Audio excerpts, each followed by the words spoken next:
Assalamualaikum warahmatullahi wabarakatuh. Halo Sobat ATR BPN, salam sehat dan sukses. Perkenalkan, nama saya Danang Wijanarko.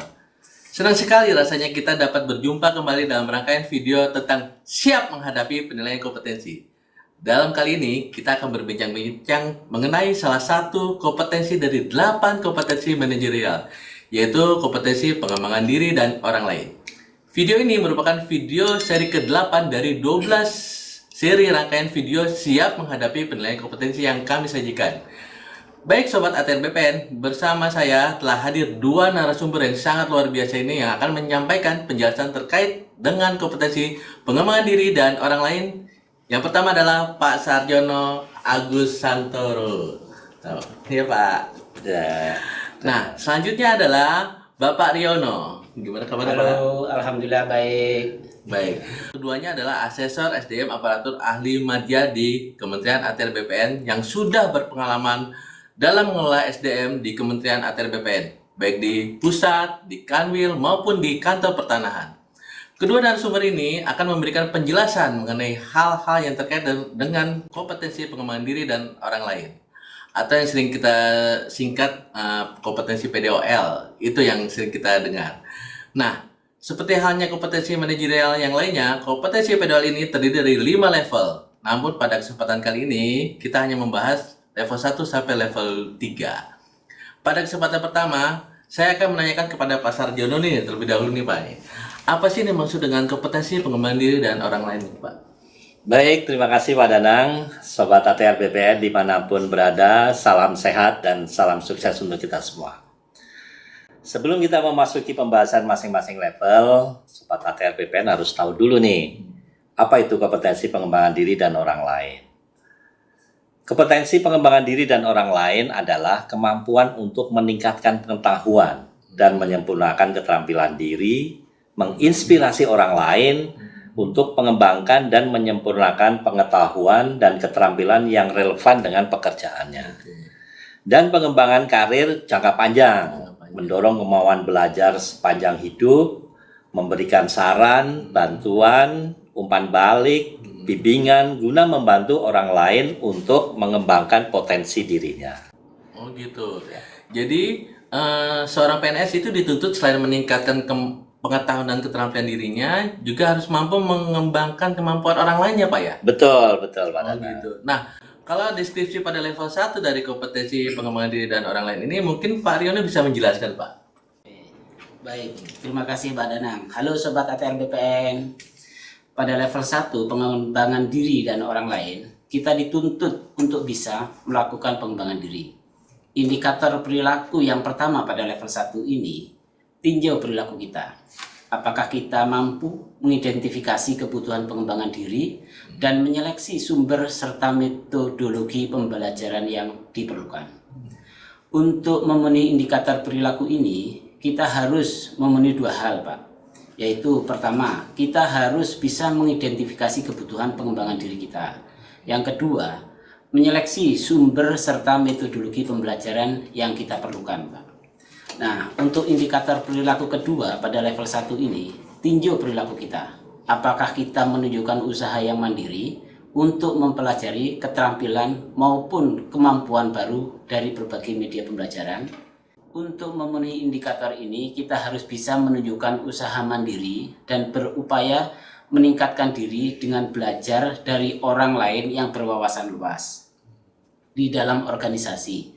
Bisa mungkin melalui mentoring atau coaching, Pak. Oh gitu. Itu, Pak. Baik, jadi poin penting dari indikator perilaku pada level 1 ini tepatnya seperti apa ya Pak Riono? Oke, saya akan menjelaskan lebih lanjut terkait dengan indikator perilaku pada level 1. Poin penting dari indikator perilaku pada level 1 ini adalah yang pertama, kita harus bisa mengidentifikasi kebutuhan pengembangan diri dan menyeleksi sumber serta metodologi pembelajaran yang diperlukan. Yang kedua, bahwa kita harus bisa menunjukkan usaha mandiri untuk mempelajari keterampilan atau kemampuan baru dari berbagai media pembelajaran. Yang ketiga, kita harus berupaya meningkatkan diri dengan belajar dari orang lain yang berwawasan luas di dalam organisasi. Oh gitu. Berarti inti dari level 1 ini adalah seorang PNS dituntut untuk bisa melakukan pengembangan dirinya ya Pak ya. Betul, masih sekup diri sendiri Pak nih. Diri sendirinya. Ya, belum keluar nih. Belum keluar. Baik. Betul Pak. Baik. Nah, kalau untuk level 2 seperti apa sih Pak Sarjono? Barangkali Bapak bisa menjelaskan deskripsi berikut indikator-indikatornya perilaku dari kompetensi PDOL level 2 ini Pak. Silakan Pak. Baik, Pak Danang. Untuk deskripsi kompetensi pengembangan diri dan orang lain level 2 adalah meningkatkan kemampuan bawahan dengan memberikan contoh dan penjelasan cara melaksanakan suatu pekerjaan. Sebagaimana tadi sudah disampaikan oleh Pak Riono, pada level 1 kalian dituntut untuk mampu mengembangkan diri. Ya. Sedangkan pada level 2 ini kalian dituntut untuk bisa meningkatkan kemampuan orang lain. Dalam hal ini adalah bawahan atau anggota tim kalian. Indikator perilaku pertama level 2 kompetensi PDOL adalah tinjau perilaku kerja kalian. Apakah sudah meningkatkan kemampuan bawahan dengan memberikan contoh, instruksi, penjelasan, dan petunjuk praktis yang jelas kepada bawahan dalam menyelesaikan suatu pekerjaan. Nah, untuk memenuhi indikator ini, kalian harus bisa menunjukkan sudah meningkatkan kemampuan bawahan dengan memberikan contoh, instruksi, penjelasan, dan petunjuk praktis yang jelas kepada bawahan dalam menyelesaikan suatu pekerjaan. Kemudian indikator kedua level 2, tinjau perilaku kerja kalian. Apakah kalian sudah membantu bawahan untuk mempelajari proses, program, atau sistem baru? Nah, untuk memenuhi indikator perilaku ini, kalian harus bisa menunjukkan sudah membantu bawahan mempelajari proses, program, atau sistem baru atau belum. Mungkin dengan melakukan mentoring atau coaching gitu ya. Kemudian indikator perilaku ketiga dari level 2, tinjau perilaku kerja kalian. Apakah kalian sudah pernah menggunakan metode lain untuk meyakinkan bahwa orang lain telah memahami penjelasan atau pengarahan yang kita berikan? Untuk memenuhi indikator perilaku ini, kalian harus menunjukkan metode yang kalian gunakan untuk meyakinkan bahwa orang lain telah memahami penjelasan dan pengarahan yang kalian berikan. Begitu Pak Danang. Oh gitu. Ya. Baik, berarti poin-poin penting dari indikator perilaku level 2 ini apa ya Pak Sarjono? Ya, poin penting dari indikator perilaku pada level 2 ini adalah yang pertama, meningkatkan kemampuan bawahan dengan memberikan contoh, instruksi, penjelasan, dan petunjuk praktis yang jelas kepada bawahan dalam menyelesaikan suatu pekerjaan. Kemudian yang kedua, membantu bawahan untuk mempelajari proses, program, atau sistem baru. Dan yang ketiga adalah menggunakan metode lain untuk meyakinkan bahwa orang lain telah memahami penjelasan dan pengarahan yang kita berikan. Begitu Pak Dana. Baik Mas Sarjono, berarti inti pada level 2 ini bahwa seorang PNS dituntut untuk mampu meningkatkan kemampuan bawahannya ya Pak ya? Betul Pak Dana. Oh baik. Nah, kalau untuk level 3, seperti apa ya deskripsi dan indikator perilakunya Pak Riono? Oke, baik. Terima kasih Pak Danang. Kali ini saya akan mencoba untuk menjelaskan deskripsi level 3 daripada PDOL ini Pak, yaitu memberikan umpan balik dan membimbing. Kalau pada level 1 kita mampu mengembangkan diri, pada level 2 kita mampu meningkatkan kemampuan bawahan kita, sedangkan pada level 3 kita dituntut untuk memberikan umpan balik dan membimbing. Nah, indikator pertama, level ketiga, kompetensi PDOL ini, tinjau perilaku kita. Apakah kita sudah memberikan tugas-tugas yang menantang pada bawahan sebagai media belajar untuk mengembangkan kemampuannya. Nah, untuk memenuhi indikator perilaku ini, kita harus mendelegasikan tugas-tugas yang menantang kepada bawahan, dan ini sebagai media belajar untuk mengembangkan kemampuan bawahan kita. Indikator kedua, level 3 ini, tinjau perilaku kita. Apakah kita mengamati bawahan dalam mengerjakan tugasnya dan memberikan umpan balik yang objektif dan jujur. Melakukan diskusi dengan bawahan dan untuk memberikan bimbingan dan umpan balik yang berguna bagi bawahan.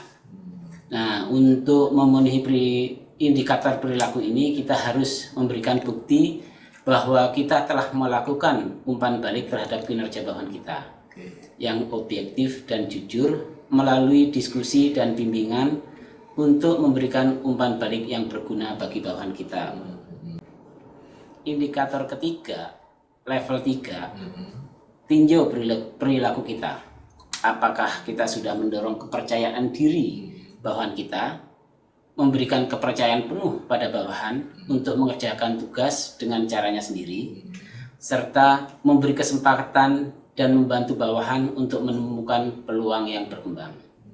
Nah, untuk dapat memenuhi indikator perilaku ini, kita harus bisa memenuhi 3 hal, yaitu yang pertama, mendorong diri bawahan, yang kedua, memberikan kepercayaan penuh kepada bawahan untuk mengerjakan tugas dengan caranya sendiri, yang ketiga, memberi kesempatan dan membantu bawahan untuk menemukan peluang untuk berkembang. Gitu. Itu Pak Danang. Baik. Jadi poin penting dari level 3 ini seperti apa ya Pak Riono? Untuk poin yang penting dari level 3 ini bisa saya jelaskan bahwa yang pertama, kita bisa memberikan tugas yang menantang kepada bawahan sebagai media untuk belajar dan mengembangkan kemampuannya. Yang kedua, kita harus mengamati bawahan dalam mengerjakan tugasnya dan memberikan umpan balik yang objektif dan jujur. Melakukan diskusi kepada bawahan dan memberikan bimbingan umpan balik yang berguna bagi bawahan. Yang terakhir, kita harus mendorong dan memberikan kepercayaan kepada bawahan untuk mengerjakan tugas dengan caranya sendiri. Memberi kesempatan dan membantu kepada bawahan menemukan peluang untuk dapat berkembang. Mungkin itu Pak Danang. Baik. Bisa saya jelaskan. Baik, terima kasih Pak Riono yang telah menyampaikan penjelasan indikator-indikator perilaku pada level 3 ini. Baik Sobat ATR BPN, untuk kali ini pembahasan kita masih sebatas level 1 sampai level 3 dari kompetensi pengembangan diri dan orang lain yang telah disampaikan oleh 2 narasumber yang sangat luar biasa ini. Semoga bincang-bincang kita ini dapat menambah pemahaman para Sobat ATR BPN. Baik, mungkin salah satu dari narasumber bisa memberikan closing statement mengenai kompetensi ini. Barangkali Pak Sarjono bisa menjelaskan Pak? Baik, terima kasih Pak Danang. Sobat ATR BPN, penting bagi kalian untuk benar-benar memahami indikator perilaku masing-masing level pada kompetensi pengembangan diri dan orang lain ini. Nah, untuk mengetahui level atau tingkat kompetensi pengembangan diri dan orang lain yang sudah kalian miliki, coba tinjau perilaku kerja kalian. Apakah sudah memenuhi indikator-indikator tersebut? Kemudian kalian bandingkan dengan standar kompetensi jabatan sesuai dengan jabatan yang kalian duduki saat ini.